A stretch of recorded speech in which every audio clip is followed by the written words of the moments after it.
तो हेलो दोस्तों, स्वागत करता हूं मैं आपका एक्सेलेंट एकेडमी में।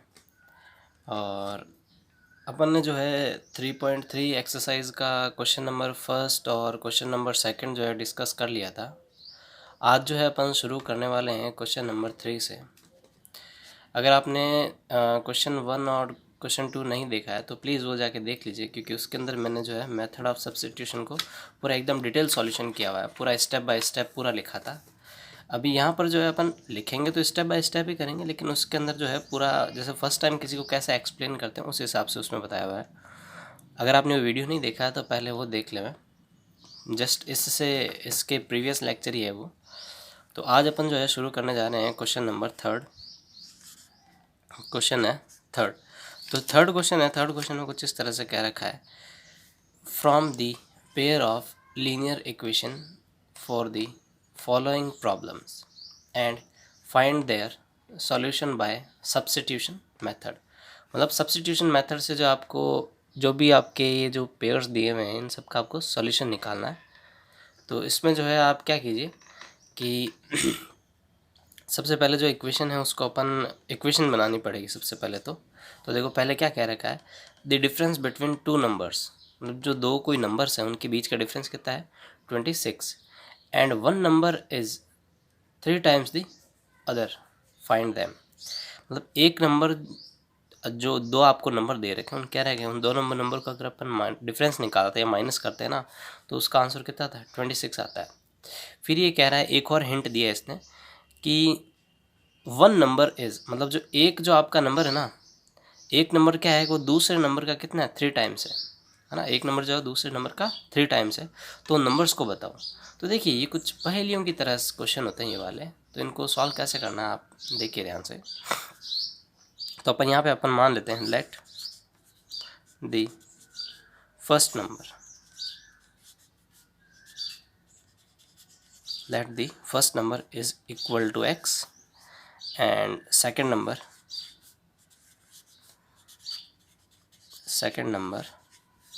is equal to y। ये अपन ने मान लिया। अब अपन क्या करते हैं इसके अंदर, जैसा क्वेश्चन कह रहा है वैसा अपन करते हैं। तो यहाँ पे लिख देते हैं ATQ, यानी कि according to question. According to question के अंदर क्या करना है, the difference between two numbers is 26 and one number is 3 times the other number, है ना। तो देखो पहले तो आप क्या करो कि पहले आप अपन मान लेते हैं कि जो फर्स्ट नंबर है, फर्स्ट नंबर क्या x मान लिया और सेकंड नंबर अपन ने y मान लिया। तो अपन मान लेते हैं कि जो x है ना वो बड़ा नंबर है ना। अपन x को ही बड़ा मान रहे हैं, तो x minus y is equal to 26। देखो x यहाँ पे जो प्लस का होगा और बड़ा नंबर होगा y से, तभी तो ये रिजल्ट प्लस में आएगा ना। तो इसका मतलब क्या हुआ, x यहाँ पे कोई ना कोई बड़ा नंबर है ना। तो अब आप जब सेकंड वाली इक्वेशन लिखो ना तब उसके अंदर आपको ध्यान रखना पड़ेगा थोड़ा।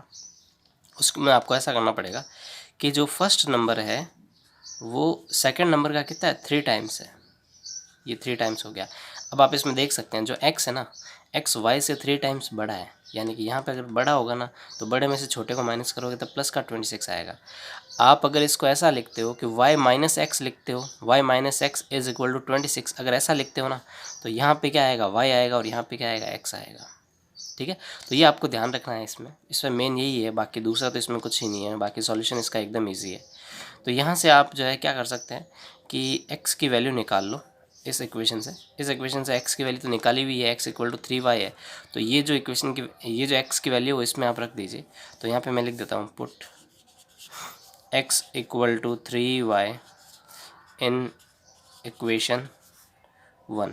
इक्वेशन 1 के अंदर अपन ये वैल्यू रख देते हैं। तो क्या आएगा, x जो x है इस x की जगह पे आपको क्या रखना है 3y रखना है। तो यहाँ पे अपन रख देते हैं ये 3y minus y is equal to 26।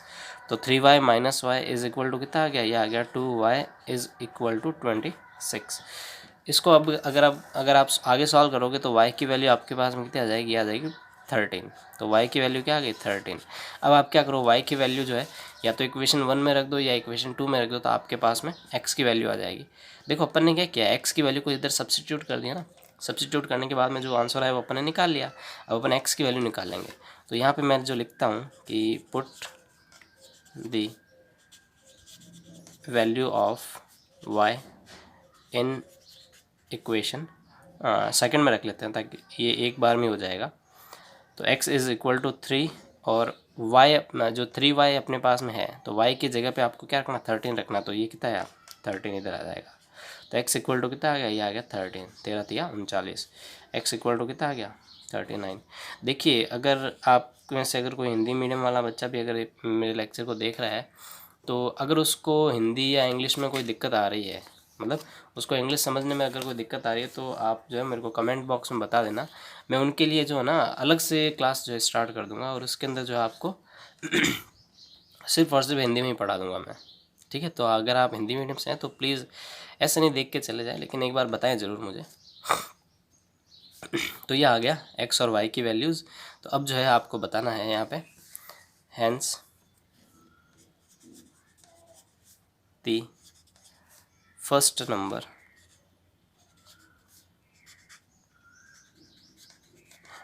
Number is equal to x is equal to कितना आया 39 आ गया आपके पास में ना। तो ये आ गया 39। दूसरा लिखना है द सेकंड नंबर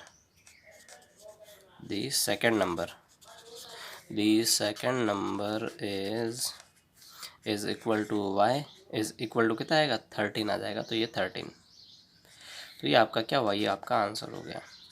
ठीक है, तो ये फर्स्ट को ऐसे करना था।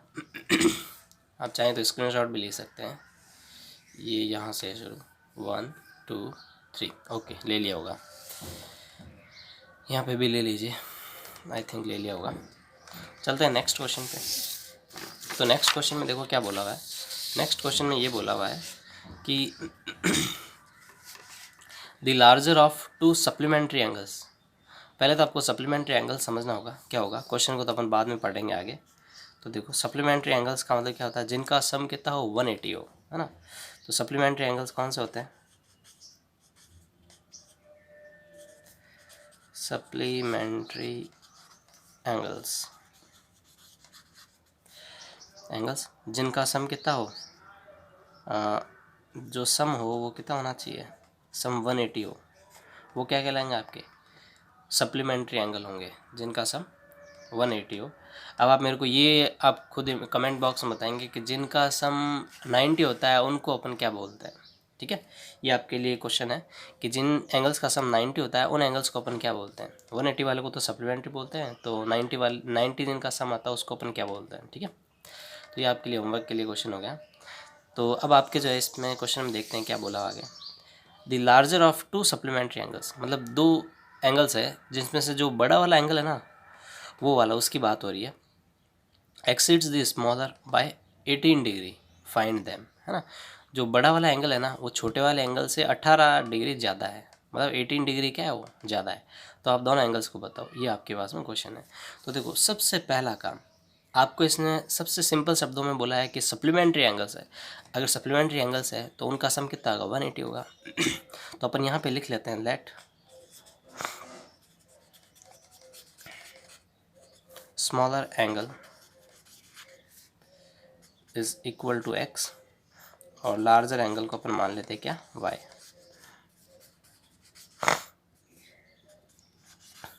ठीक है, एक्स डिग्री और वाई डिग्री। ठीक है, ये अपन मान लेते हैं कि जो छोटा वाला एंगल है वो तो कितना है एक्स डिग्री और जो लार्जर एंगल है वो कितना है वाई डिग्री। अब अपन जानते हैं कि एक्स और वाई, अब ये दोनों के दोनों कैसे हैं सप्लीमेंट्री एंगल्स है। तो सप्लीमेंट्री एंगल्स का सम कितना होता है 180 होता है। तो यहाँ से अपन जो है ये कंटिन्यू करेंगे। यहाँ पे अपन लिखेंगे वी नो दैट WKT यानी कि we know that sum of supplementary angle angles is equal to, यानी कि x plus y is equal to कितना होता है 180 होता है ना। तो यहाँ से जो है अब आपकी ये इक्वेशन निकल के आ गई x plus y is equal to 180। ठीक है, 180 डिग्री। तो ये तो आपके हो गई इक्वेशन नंबर 1। अब दूसरी इक्वेशन में इसने क्या बोला था, दूसरी वाली इक्वेशन में बोला था कि जो बड़ा एंगल है ना the larger angle of to supplementary angles exceeds the smaller by 18 degree. हाँ, जो बड़ा वाला एंगल है ना वो छोटे वाले एंगल से कितना ज़्यादा है 18 डिग्री ज़्यादा है। हाँ, तो पहले बड़ा वाला एंगल और छोटे वाले एंगल को अपन लिख लेते हैं। तो देखो अपन जो है यहाँ पे तो लिख लेते हैं, पहले बड़े एंगल को लिख लेते हैं इधर। तो y को अपन ने क्या लार्जर एंगल माना था, ये रहा लार्जर एंगल, तो ये रहा y इज़ इक्वल टू, यहाँ पे क्या आएगा x जो कि स्मॉलर है। अब जो y है ना, y लार्जर एंगल जो है वो छोटे वाले एंगल से क्या है 18 ज़्यादा है, 18 ज़्यादा यानी कि ये आ गया आपके 18 डिग्री। समझ गए, मतलब जो लार्जर एंगल है वो x से 18 ज़्यादा है, तो ये हो गया आपके, ये आपकी हो गई इक्वेशन नंबर सेकंड। अब अपन क्या करेंगे, ये तो ऑलरेडी y की वैल्यू निकल चुकी है, तो इसको अपन एज इट इज़ जो है इक्वेशन 1 में रख देंगे। तो यहाँ पे जो है अब अपन इसको कंटिन्यू कर लेते हैं। तो यहाँ पे लिखेंगे put the value of y in equation first, या फिर ऐसे भी लिख सकते हो, पुट लिखते होता है, या चाहे आप इसको सब्स्टिट्यूट लिख दो, क्योंकि अपन सब्स्टिट्यूशन मेथड पढ़े हैं ना, तो सब्स्टिट्यूशन भी आप इसको लिख सकते हो, एक ही बात है। तो y की वैल्यू जो है आप ऊपर वाले इक्वेशन में रखो। तो y की वैल्यू ऊपर वाले इक्वेशन में रखोगे तो आपके पास में क्या आएगा, देखिए। हाँ, तो y की वैल्यू अगर अपन यहाँ पे रखते हैं तो ये कहता है x प्लस, यहाँ पे आएगा 18 plus x is equal to 180, है ना।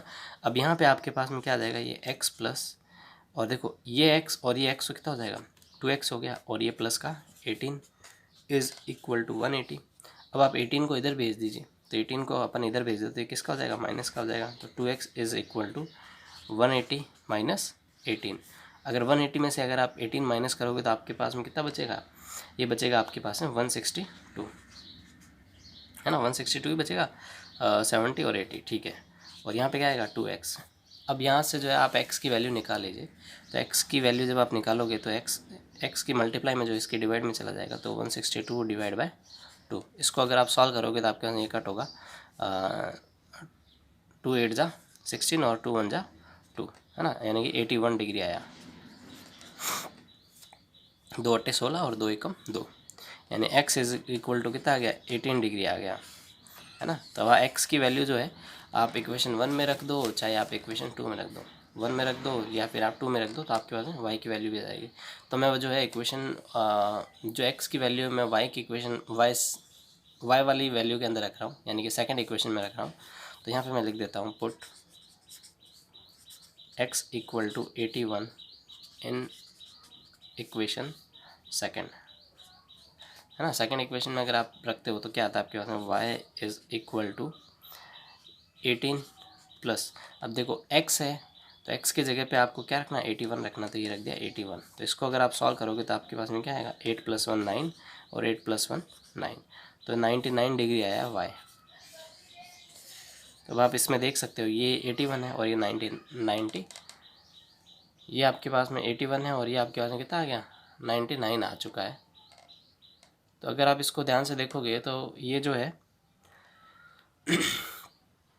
ये जो है आपके पास में इन दोनों का सम भी कितना होता है 180 ही होता है ना।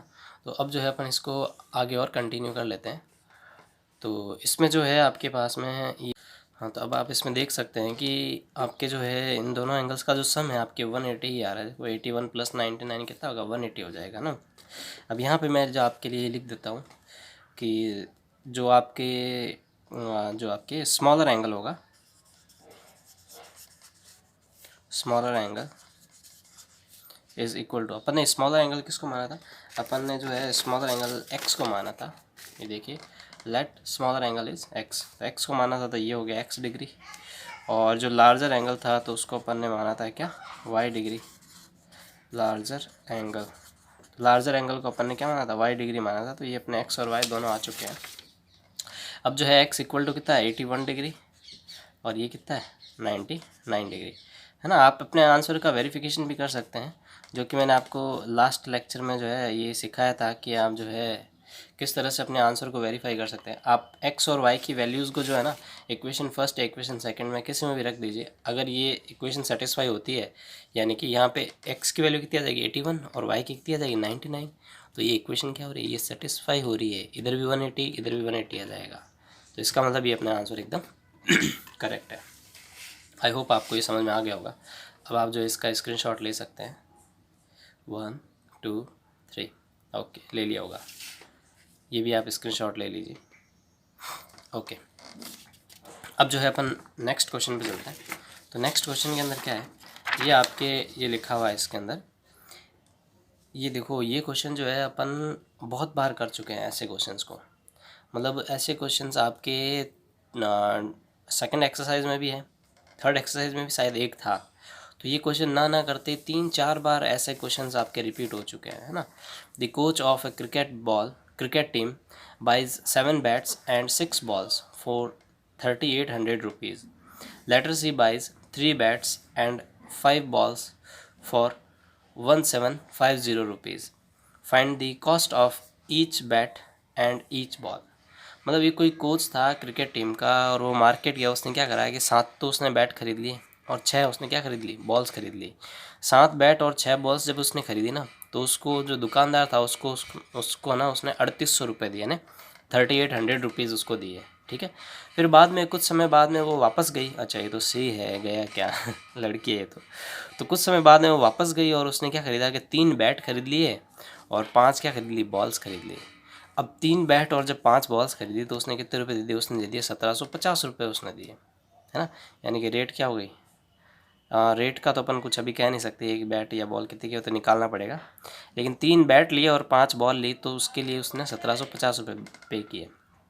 तो अभी ये पूछ रहा है, तो बताओ कि बैट और बॉल का, एक बैट का और एक बॉल का कितना मूल्य है या फिर कितने रुपए लगेंगे ना। तो ये आपके सामने क्वेश्चन है। तो इसके लिए जो क्वेश्चन है इसके लिए पहले आपको इक्वेशंस बनानी पड़ेगी। तो इक्वेशंस बना लेते हैं इसकी। तो इक्वेशंस बनाने के लिए आपको कुछ नहीं करना, बस जो क्वेश्चन में दे रखा है ना उसको आपको सिर्फ और सिर्फ ध्यान से पढ़ते रहना है ना। पढ़ते रहो और एक एक लाइन के लिए जो है लिखते रहो। तो इसका जो है ये थर्ड पोर्शन अपन कर रहे हैं।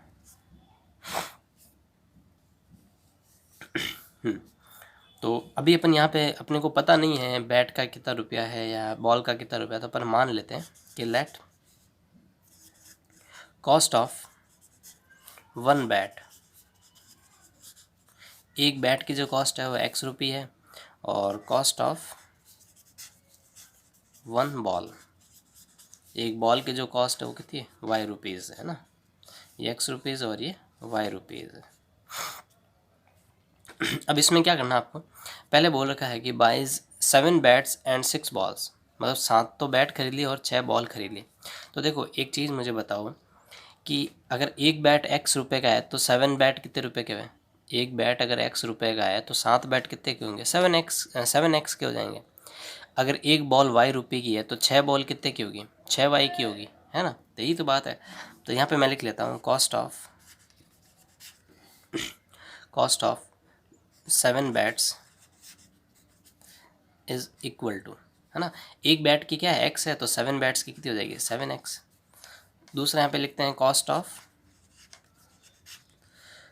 6 balls, cost of 6 balls is equal to कितना होगा, 6y हो जाएगा ना, कितना हो जाएगा, 6y हो जाएगा। भाई एक बैट की रेट क्या है x रुपये, तो 7 बैट की कितनी हुई x, जो 7x हो जाएगी। मैं आपसे ये पूछता हूँ कि एक पेन 10 रुपये का है तो 5 पेन कितने रुपए के होंगे, तो जितनी क्वांटिटी है आप उसको एक रेट से जो है मल्टीप्लाई करेंगे ना। तो अपन ने रेट क्या मान लिया x और बैट कितने हैं 7, तो बस 7x हो गया, और ये कितना हो गया 6y हो गया बॉल्स का रुपया। अब ये कह रहा है कि जब उसने ये चीज़ जब उसने खरीदी ना तब उसने कितने रुपए दिए थे, 3800 रुपये दिए ने, 3800 रुपीज़ दिए थे। तो यहाँ पे अपन लिख लेते हैं अकॉर्डिंग टू क्वेश्चन क्या होगा कि 7x, ये तो कितना हो गया, ये तो बैट के रुपए हो गए, 7 बैट के रुपए ये हो गए, और ये 6 बॉल के रुपए ये हो गए। तो इन दोनों को मिला के उसने कितने रुपये दिए थे, इसने दिए थे 3800 रुपये पे करके आई थी ये, ठीक है। तो इक्वेशन नंबर 1 तो ये बन गई आपके। अब सेकंड इक्वेशन के लिए क्या बोला कि later she buys 3 bats and 5 balls, और उसने पे कितना किया 1750 रुपये, यानी 750 रुपये उसने पे किए थे। तो यहाँ पे अपन लिख लेते हैं कॉस्ट ऑफ 3 बैट्स, सेम उसी की तरह। अब 3 बैट है तो 3 बैट है तो उसके लिए क्या लिखना है, 3x लिखना चाहिए। और जो कॉस्ट ऑफ कितनी बॉल्स दे रखी है, 3 तो उसने बैट खरीदे और 5 उसने बॉल्स खरीदी, तो 5 बॉल्स, तो कितना होगा ये 5y वाई हो जाएगा ना। एक जो बैट है उसकी रेट कितनी रुपए, एक्स रुपए है, तो 3 बैट की कितनी हो गई, 3x हो गई। और एक बॉल की रेट वाई रुपीज़ है, तो 5 बॉल की कितनी हो गई, 5y हो जाएगी है ना। तो यहाँ पर भी जो है अपन इक्वेशन बना लेते हैं। तो अकॉर्डिंग टू क्वेश्चन है ना, अकॉर्डिंग टू क्वेश्चन वो पे कितना करके आई थी, वो पे करके आई थी 1750 रुपये है ना, दोनों चीज़ों के। तो अब जो है अपन इसके लिए भी लिख लेते हैं। तो यहाँ पर भी क्या होगा, 3x plus 5y is equal to 1750। तो ये आपकी हो गई इक्वेशन नंबर सेकंड। देखिए अब आपके पास में दो इक्वेशन बन चुकी है। अब अगर आपने मेरा लेक्चर नंबर 3.3 का फर्स्ट लेक्चर अगर देखा होगा, जिसमें क्वेश्चन नंबर फर्स्ट और सेकंड अपन ने कवर किए थे, तो उसके अंदर ऐसे काफ़ी सारे क्वेश्चंस थे।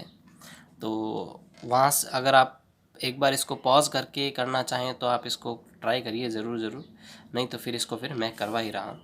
तो देखिए इसमें आप क्या करो, किसी भी एक इक्वेशन को पिक कर लो और उसकी वैल्यू लेके कोई भी एक इक्वेशन आप रख लो। तो मैं जो है इक्वेशन फर्स्ट को ले रहा हूँ और उसकी वैल्यू किस में रख दूँगा, सेकंड में रख दूँगा। तो मैं यहाँ पे लिख लेता हूँ from equation 1।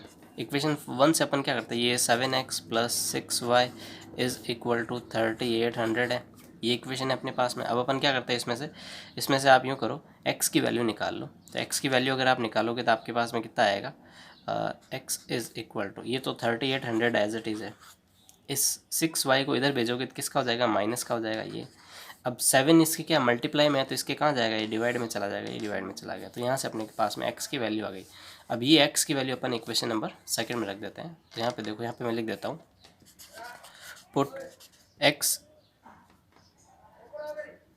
Put value of x in equation second, है ना। सेकंड इक्वेशन में x की वैल्यू रखते हैं तो देखो क्या आता है। तो यहाँ से x की वैल्यू अगर आप यहाँ पे रखोगे तो ये आएगा ये 3, और जो x है उसकी जगह पे आपको ये पूरी वैल्यू रखनी है। तो ये कितना आएगा, 3800 माइनस 6y अपॉन 7, और फिर क्या है 5y है इसके साथ में, तो ये plus 5y is equal to 1750। तो यहाँ तक ये चीज़ आपके आ चुकी है। इसके बाद में जो है आपको क्या करना है, बस इस इक्वेशन को सॉल्व करके और y की वैल्यू निकालनी है। इसको सॉल्व करने के लिए अपन क्या करते हैं कि इस 3 को अंदर मल्टीप्लाई कर लेते हैं और फिर अपन इसका एलसीएम ले लेंगे। तो इस 3 को अंदर मल्टीप्लाई कर लिया तो देखो क्या आएगा ये, तो ये 0 0 8 या 24 यानी 24, कैरी कितना गया 2, 3 3 जा 9, 9 और 2 11, माइनस इसको इससे भी मल्टीप्लाई करना पड़ेगा। तो ये कितना होगा, 36 18 यानी कि 18y upon 7 plus 5y is equal to 1750। I hope आपको ये चीज़ समझ में आई होगी कि 11 इसको इससे मल्टीप्लाई किया, मतलब जो 3 है पहले इससे मल्टीप्लाई होगा फिर इससे भी मल्टीप्लाई होगा, तो मल्टीप्लाई कर दिया, डिवाइड में जो उसको अपन ने रखा हुआ अभी भी।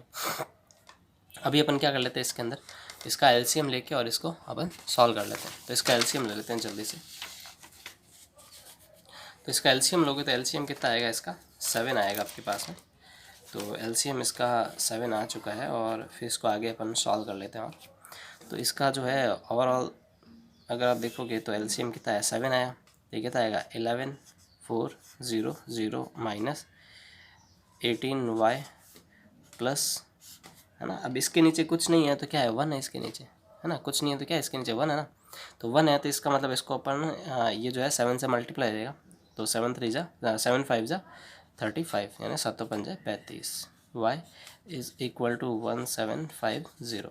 अब ये जो 7 है इससे क्रॉस मल्टीप्लाई हो जाएगा, तब यहाँ पे क्या आएगा 11400 माइनस 18y प्लस 35y। यहाँ पर तो ये सब चीज़ें सेम चलेगी, लेकिन ये जब 7 इससे मल्टीप्लाई होगा तो देखो क्या आता है, 7 इंटू 0 0, 7 इंटू 5, तो ये कितना होगा 35 का 5, कैरी कितना गया 3 गया, 7 7 49 49 और 3 कितने हो गए 52, 52 का 2 हासिल लगा 5, तो 7 एकम 7, 7 और 5 कितने आ गए 12।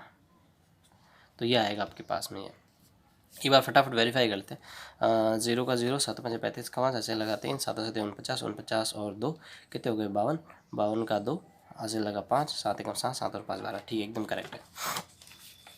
अब यहाँ से जो अपन y की वैल्यू निकाल लेते हैं, तो देखो किस तरह से आपको निकालनी है। तो ये 35 और ये कितना है माइनस का 18, तो इसको अपन पहले माइनस कर लेते हैं ना। तो इसको अगर आप माइनस करोगे तो देखो आपके पास में क्या आता है, 15 माइनस 8 पीछे बचा 7, 2 माइनस 1 तो पीछे बचा 1, तो ये आ गया 17y। और किसका आएगा, ये प्लस का आएगा क्योंकि प्लस का नंबर बड़ा है इसलिए, है ना। इज़ इक्वल टू 12250, और इसको अपन भेज देते हैं इस साइड में, इसको इधर भेजोगे तो ये आपके पास में आएगा 1140 एंड 0, ये आ जाएगा आपके पास में इस तरह से। तो यहाँ पे जो है आपके पास में ये 17y is equal to 17y is equal to, इसको अपन इसमें से माइनस कर लेते तो 0 माइनस 0 कितना आया 0, 5 माइनस 0 5, फिर क्या आएगा इधर, ये बन गया आपके पास में कितना, ये बन जाएगा आपके पास में 12 माइनस 4 कितना आया 8। अब यहाँ पे कितना है 11 माइनस 11 क्या आएगा, ये 0 ही आएगा। तो एक बार इसको अपन क्रॉस चेक भी कर लेते हैं, तो 0 0 0 5, ये आ गया 5, 8 और 4 12, 12 का 2 हासिल लगा 1, और 11 और 1 12 हो जाएगा। ठीक है, ये एकदम सही है अपने पास में। अब आप y की वैल्यू निकाल लीजिए। y की वैल्यू अगर आप निकालोगे तो 850 को आपको डिवाइड करने पड़ेगा 17 से। तो 17 की टेबल अगर आप 5 टाइम बोलोगे तो 85 आ जाएगा, तो 17 पंजे 85 यानी 50 रुपये। तो यानी y इज इक्वल टू कितना आ गया आपके पास में, आ गया 50 रुपीज़ आ गया।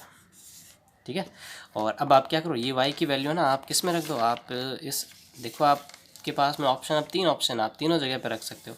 या तो आप y की वैल्यू को यहाँ रख लो और x की वैल्यू निकाल लो, या आप y की वैल्यू यहाँ रख के x को निकाल लो, या y की वैल्यू को यहाँ रख के x की वैल्यू को निकाल लो। तो मैं आपको सजेस्ट करूँगा आप इसी के अंदर रखिए, ताकि आपको इधर उधर चीज़ें नहीं भेजनी पड़ेंगी। सीधा यहीं पे रखा और मल्टीप्लाई किया और माइनस किया और 7 से डिवाइड किया, बस सीधा सा काम है। तो अपन x के अंदर वैल्यू रख रहे हैं, तो इस इक्वेशन को अपन थर्ड नेम दे देते हैं इस तरह से।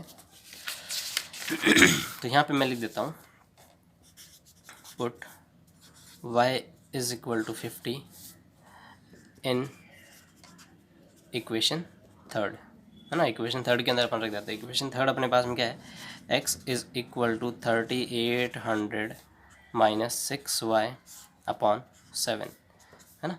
तो अब आप इसको सॉल्व करोगे तो आपके पास में क्या आएगा, ये तो 3800 माइनस 6 इंटू 50, तो जहाँ पे y है वहाँ पे क्या रखना है 50 रखना है आपको, बस 50 रखना है, ये अपॉन 7 इज इक्वल टू, इसको आप सॉल्व कर लो, फर्दर सॉल्व करोगे क्या आएगा 3800 माइनस 6 पंजे 30 यानी कि 300 अपॉन 7। अगर आप इसको इसमें से माइनस करोगे तो आपके यहाँ कितना आएगा, 800 में से 300 गए, पीछे बचे कितने 500, यानी कि 3500 डिवाइड बाय 7।